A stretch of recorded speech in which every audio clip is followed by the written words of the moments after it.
Iya, silakan. Gini loh Ustaz, biasanya kalau orang Amerika itu kebanyakan orang bukan muslim Ustaz. Iya, benar. Tapi kok mereka disiplin sekali dengan kebersihannya Ah, dibandingkan dengan kita yang banyak muslimnya. Kok malah buang sampah sembarangan? Gimana tuh iya, Ustaz? iya, benar sekali. Bagus sekali pertanyaan dari Wahab. Nah, kenapa orang Amerika itu yang kebanyakan non-muslim, tapi mereka taat peraturan, kemudian mereka bersih, jalan-jalannya bersih. Bahkan kata teman saya yang pernah datang dari Amerika itu, air ledennya itu siap minum. Di pinggir jalan itu sudah ada air siap minum, bersih. Nah, kita bandingkan dengan Indonesia yang mayoritasnya itu orang Islam. Kenapa kok kita kotor, sungai kita kotor, kemudian apa? Jalan-jalan kita kotor, kita senang buang sampah sembarangan. Nah, itu perlu kita ketahui. Yang pertama adalah orang Islam kebanyakan itu, kamu tahu nggak, ada jarnya itu Islam KTP. Nah, Islam KTP, orang yang mengaku Islam tapi cuma di bibirnya saja. Orang yang mengaku Islam tapi dia tidak bisa menerapkan Islam. Dia belum bisa menerapkan Islam di dalam seluruh aspek kehidupannya. Jadi hanya sebatas iman saja. Jadi untuk penerapannya belum bisa. Nah, kalau seandainya orang Islam itu benar-benar mengimani Allah dan Rasulnya, pasti mereka akan melakukan kehidupan yang sangat teratur dan konsen sekali terhadap apa yang namanya kebersihan, kalau imannya itu kuat. Nah, kebanyakan karena orang Indonesia itu Islamnya karena Islam keturunan, ya, Islam keturunan, kita dilahirkan sudah Islam dan kemudian pendidikan Islamnya di sekolahan cuma 2 jam sejam, itu cuma 2 jam ya seminggu, di kampus juga kayak gitu. Nah, sampai terbentuklah masyarakat yang seperti ini. Jadi pengetahuan agamanya sedikit sekali. Bahkan kalau kita pergi ke negara-negara yang maju, kenapa mereka itu bersih? Karena mereka itu peraturan, ya. Mereka aspeknya itu bukan aspek keimanan, tapi aspeknya itu apa? Aspek peraturan. Mereka menaati peraturan. Jadi ekonomi, ujung-ujung ekonomi. Kalau misalnya negeri mereka bersih, kemudian orang investor atau mungkin wisatawan suka ke negeri mereka. Jadi mereka itu bukan didasarkan oleh keimanan, tidak, tapi didasarkan oleh aspek ekonomi sebenarnya.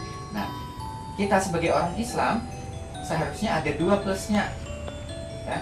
Yang pertama itu plusnya kita didasari oleh keimanan, dan yang kedua, dengan begitu ekonomi juga akan mengikutinya. Kalau negeri kita bersih, negara kita bersih, lingkungan kita bersih, insya Allah wisatawan akan datang ke negeri kita. Nah, mungkin seperti itu. Ustaz, Ya. ini kami ada perlu dulu, jadi Oh. mohon maaf banget Ustaz. Iya, iya. Padahal tausiahnya Ustaz itu sangat kami perlukan. Jadi terima kasih dulu Ustaz. Berhubung juga aku ada kesibukan, Ya. ada janji juga sama teman, Ya. kemudian sama, iya.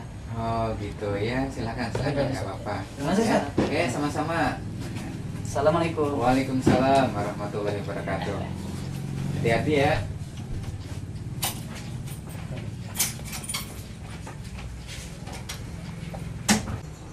Nah, Ustadz, kebetulan teman saya tadi itu punya kesibukan, makanya tidak bisa mendengarkan tausiah seperti biasa.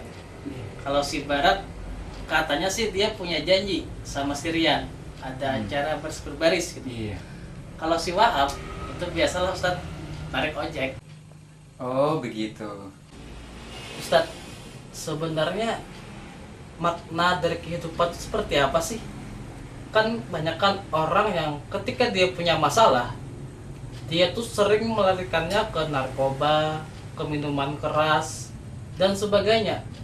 Bahkan kalau kita lihat di negara kita ini, hukum kita seperti tidak seimbang, Ustaz. Contohlah maling ayam dengan koruptor yang ketahuan tuh bermiliar-miliaran, itu sangat berbeda dalam segi kehukumannya. Kalau maling ayam biasanya hukuman tuh lebih kejam daripada koruptor, Ustaz.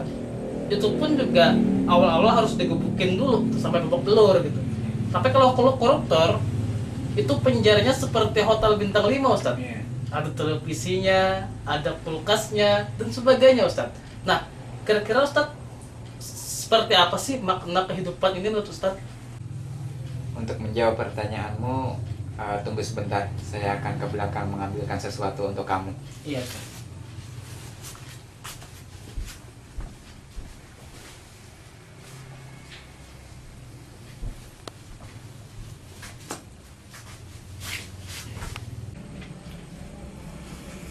Ini untuk kamu. Ini penutup mata. Kamu ikatkan di kepalamu supaya mata kamu tidak melihat selama 1 hari 1 malam. Hah? 1 hari 1 malam, Ustaz? Iya, sebentar aja, cuma 1 hari 1 malam kok. Ini ya? Iya, Tutup nih. iya ditutup. Jangan dipegang aja. Nah, selama 1 hari 1 malam.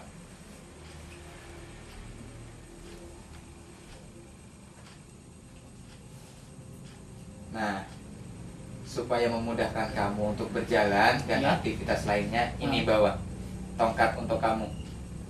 Nih.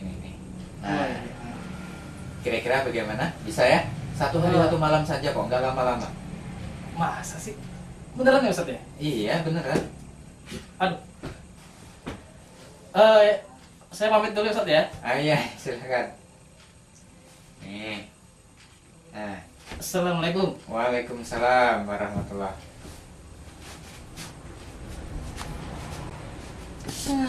Yusuf. Ada aja sih kamu kerjaannya.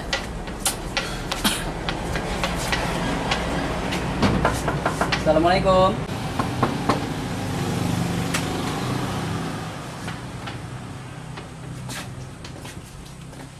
Yuk, Yusuf, beri.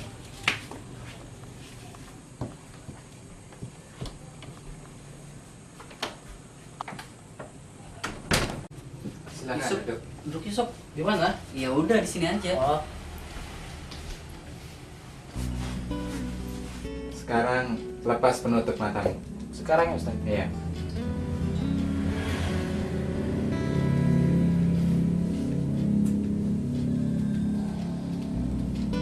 Gimana? Masih kabur-kabur, Ustaz. Kabur, kedip-kedip kan? Masih kabur? Ya, agak jelas. Ya. Sudah jelas. Ya, sudah. Kamu tahu kenapa saya menyuruh kamu untuk menutup matamu 1 hari 1 malam? Nggak tahu, Ustaz. Ya jelas nggak tahu, belum saya beritahu. Emangnya kenapa, Ustaz? Begini Yusuf, saya pengen tanya dulu, kamu melihat nggak ketika kamu di rumah? Gelap, Atau di- gelap, gelap. Ustaz. Gelap semua. Nah, mata ditutup itu menunjukkan mata kamu itu adalah kehidupan. Mata kita itu adalah kehidupan. Jadi bagaimana kita memandang hidup? Pakai mata kan? Iya. Mata itu kehidupan. Kemudian kamu tahu kenapa saya berikan tongkat ini kepada kamu? Nggak tahu, Ustaz. Untuk apa sih? Ya, karena tongkat ini adalah sebagai penunjuk kehidupan. Tongkat ini adalah Al-Quran dan As-Sunnah. Jadi ketika kamu menjalani apapun dalam kehidupan kamu, maka pakailah tongkat ini, pakailah Al-Quran dan As-Sunnah. Kalau kamu mau makan, pakai Al-Quran dan As-Sunnah. Kalau kamu mau belajar, pakai Al-Quran dan As-Sunnah. Kalau kamu mau melakukan apapun, sekecil apapun, sampai sebesar apapun di dunia ini, maka pakailah Al-Quran dan As-Sunnah. Insya Allah hidup kamu akan berkah, hidup kita akan berkah. Oh, begitu toh, Ustaz. Ya, Insya Allah nasihat dari Ustaz akan saya pegang teguh, Ustaz. Ini ilmu yang sangat luar biasa bagi saya, Ustaz. Kira-kira udah malam banget ya? Iya. Pulang yuk. Oh, Ustaz, keburu-buru amat. berhubung udah malam, Ustaz, jadi kita pamit dulu ya, Ustaz ya. Oh ya, nggak apa-apa. Makasih banyak, Ustaz. Ya, sama-sama. Sama-sama.